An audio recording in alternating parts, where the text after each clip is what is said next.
Hi అండి, welcome back to my channel and welcome back to another mini vlog.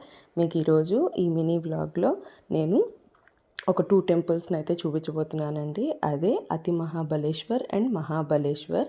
ఇవి రెండు మహారాష్ట్రలోని మహాబలేశ్వర్ అనే ఏరియాలో అయితే ఉన్నాయండి. యాక్చువల్గా ఈ టెంపుల్స్ ద్వారానే ఈ ఊరికి మహాబలేశ్వర్ అనే పేరు వచ్చిందని చెప్పేసి అంటారు.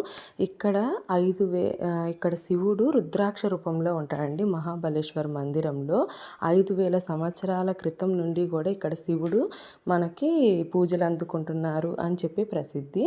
ఇప్పుడు మీకు చూపించబోయే టెంపుల్ వచ్చేసి ఇదంతా అతి మహాబలేశ్వర్ మందిర్ అనమాట. ఇది ఫస్ట్ ఎంట్రన్స్లో అతి మహాబలేశ్వర్ వస్తుంది. దీని తర్వాత మనకి మహాబలేశ్వర్ మందిరం అయితే వస్తుందండి. అయితే ఇక్కడ చాలా ప్రసిద్ధి పొందిన కథలు చాలా ఉన్నాయండి. అందులో నాకు తెలిసింది ఒకటి నేను చెప్తాను.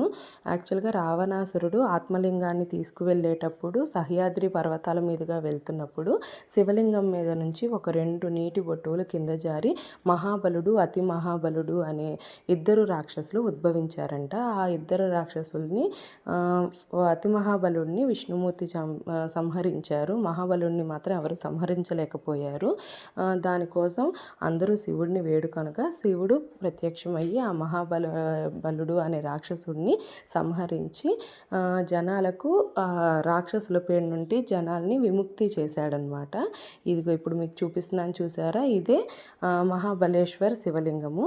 ఇది రుద్రాక్ష రూపంలో ఉంటుందండి. ఇక్కడ నంది కూడా చాలా స్పెషల్. అలాగే శివుడిని చూస్తూ ఉన్నట్టుగా ఉంటుంది. చూడండి, చాలా స్పెషల్ అన్నమాట. ఇది మొత్తం మనకి Mahabaleshwar temple out side view. ఇక్కడ గోపురం కూడా చాలా డిఫరెంట్గా ఉంటుంది. ఇది పలకల ఆకారంలో ఉంటుంది.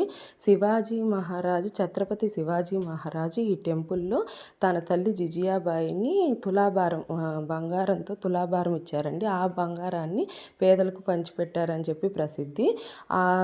ఆ ఇమేజెస్ కూడా మనకి టెంపుల్లో, అప్పటి ఇమేజెస్ కూడా టెంపుల్లో అయితే చూపించారు. కానీ లోపల టెంపుల్లో అంత వీడియో తీయడం సాధ్యం కాలేదు. అయినంతవరకు అయితే వీడియో తీశాను. అయితే టెంపుల్ మాత్రం చాలా బాగుందండి. ఈ టెంపుల్లో శివుడు చూసారా రుద్రాక్ష రూపంలో ఉంటాడు. మొత్తం 5,000 సంవత్సరాల క్రితం నుంచి ఈ శివలింగం అనేది పూజలు అందుకుంటుంది. వెనకాలే మనకి పార్వతీదేవి కూడా కనిపిస్తుంది. మేము వెళ్ళిన టైంలో ఫుల్ రెయిన్స్ పడుతూ ఉన్నాయి. కానీ ఆ దేవుడి దర్శనం అయితే మాకు చాలా బాగా జరిగిందండి. దర్శనం చేసుకున్నాక చాలా ఆనందంగా అనిపించింది.